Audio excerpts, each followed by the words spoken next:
आज तुम्हें दीन सीखने की जरूरत है।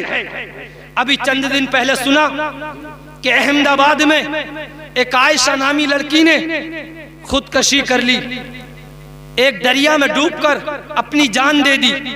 उसकी वजह यह थी कि जहेज की शोहर ने लगातार मुतालबा किया कि तू अपने बाप के घर से क्या लेकर आई है, या तेरे बाप ने दिया क्या है तुझे।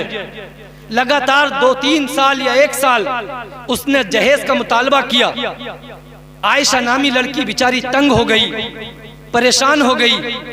आखिर ये हुआ कि शोहर के परेशान करने की बुनियाद पर और लगातार उसे दिक्कतें और तकलीफ देने के बाद जब ज्यादा परेशान हो गई और आजिज हो गई तो बेचारी ने अपनी जान दे दी दरिया में डूबने के बाद।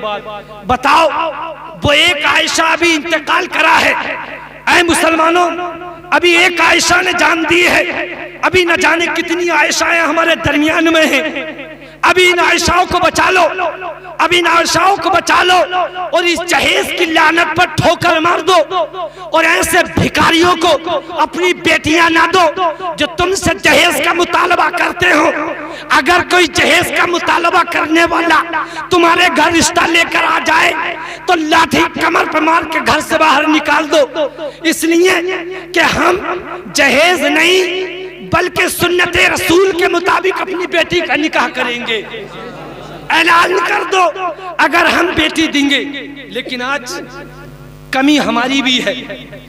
असल में हम दामाद खरीदते हैं बढ़िया वाला, हम नहीं देखते कि दीनदार है या नहीं, हम देखते हैं कि जमीन ज्यादा है या नहीं है, सेहत अच्छी है या नहीं है। हम देखते हैं कि बाप नेता है या नहीं है। अगर देखा कि लड़के के दाढ़ी है, लड़का दीनदार है, कि यार ये क्या करेगा, कुछ नहीं। मैं कहता हूं आज तक किसी मौलवी का रिकॉर्ड बता दो, किसी आलिम दीन का रिकॉर्ड बता दो कि उसकी बीवी परेशान हो, उसके बच्चे परेशान हो। अरे मौलवी कमाता 5,000 6,000 है, लेकिन बेटी और बेटों को और अपनी बीवी को शरीयत के मुताबिक जिंदगी गुजरवाता है।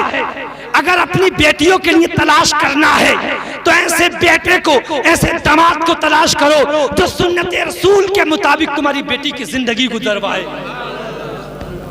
हालांकि उस आयशा नामी लड़की ने भी गलत किया जो अपने आप की जान दी। खुदकशी करना इस्लाम में हराम है। इस्लाम में अपनी जान देना ये सख्त हराम और सख्त मना है। याद रखिए, अगर किसी बहन बेटी को कोई बदतमीज या कोई बुरी आदतों वाला शोहर मिल गया तो उसके लिए हुक्म यह है कि वो उस पर सब्र करे, उस पर बर्दाश्त करे। अल्लाह ताला क़यामत के रोज उसको जन्नत अता फरमाएगा।